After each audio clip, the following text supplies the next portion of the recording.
একের পর এক গোল মিস, সহজ সুযোগ হেলায় হারানো, হতাশ হলেন ভক্তরা। কিন্তু প্রতিপক্ষের মাটিতে ভারতীয় দলকে পুরোপুরি নাকানি চুবানি খাওয়ালো বাংলাদেশ। হামজার আগমনে বদলে গেছে খেলার ধরন। 1 পয়েন্ট নিয়ে মাথা উঁচু করে দেশে ফিরবে লাল সবুজের প্রতিনিধিরা। গোল মিসের মহারণের পরেও বাংলাদেশের পারফরমেন্স নিয়ে বিস্তারিত জেনে নেব রিপোর্টে। রেফারি মাত্র বাঁশি বাজিয়েছেন, সময়ের কাঁটা 1 মিনিটও পার হয়নি। ডান প্রান্ত থেকে বল পেয়ে গেলেন মুজিবুর রহমান জনি, ফাঁকা পোস্টেও বল রাখতে পারলেন না এই মিডফিল্ডার। হতাশ ভক্তরা, কিন্তু ততক্ষণে ভারত দল ঘরের মাঠে বুঝে গেছে ম্যাচটা কিছুতেই সহজ হবে না তাদের জন্য। দক্ষিণ এশিয়ার সবচেয়ে বড় এল ক্লাসিকো ম্যাচের শুরু থেকে উত্তাপ চারদিকে। বুকে বাংলাদেশের জার্সি পরে মাথা উঁচিয়ে দাঁড়িয়ে আছেন হামজা দেওয়ান চৌধুরী। এদিকে জনির ওই মিসের হতাশা আরো বাড়ে 10 মিনিটে। এর চেয়ে ভালো সুযোগ হৃদয় নষ্ট করলে।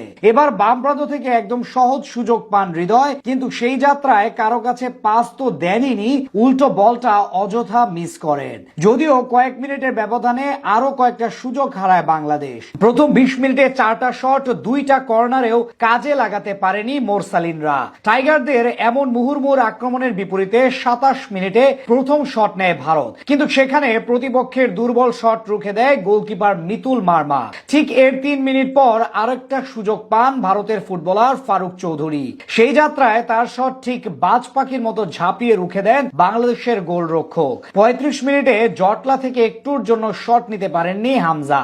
মাঝে ইনজুরিতে পড়ে বিদায় নেন ক্যাপ্টেন তপু বর্মন। তার বদলে মাঠে নামেন রহমত মিয়া। 41 মিনিটে সবচেয়ে সহজ সুযোগ পায় বাংলাদেশ। প্রতিপক্ষের ডি বক্সের ভিতরে বল পান জনি, কিন্তু সেখানেও ব্যর্থ তিনি। বল নিয়ে বেশিক্ষণ সময় নিয়ে ফেলেন এই ফুটবলার। গোটা প্রথমার্ধে প্রায় 5টা শিওর গোল মিস করে লাল সবুজের প্রতিনিধিরা, যেটা শুধুই হতাশা বাড়িয়েছে ভক্তদের। শেষ পর্যন্ত গোল শূন্য থেকে হাফ টাইম শেষ করে বাংলাদেশ। দ্বিতীয়ার্ধের শুরু থেকে গোছানো ফুটবল খেলায় মনোযোগী ছিল দুই দল। বিশেষ করে হ্যাভিয়ার ক্যাব্রেরা চলে যান ডিফেন্সিভ মোডে। 54 মিনিট সুযোগ পায় ভারত, কিন্তু শুভাশিস বোসের বাড়ানো ক্রস মাথা ছোঁয়াতে পারেনি সুনীল ছেত্রী।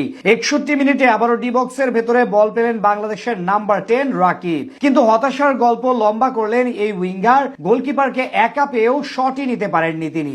আরো একটা সহজ সুযোগ নষ্ট লাল সবুজের প্রতিনিধিদের। 67 মিনিটে দূরপাল্লার শট নেন ভারতের শুভাশিস, কিন্তু সেটা চলে যায় গোলপোস্টের একটু ওপর দিয়ে। দ্বিতীয়ার্ধে অবশ্য ভারত অনেকটাই খোলস থেকে বের হয়ে এসে আক্রমণের ধার বাড়ায়। এরপর দুই দলই সুযোগ তৈরি করে আরো বেশ কিছু, কিন্তু ফিনিশিং এর ব্যর্থতা ছিল স্পষ্ট।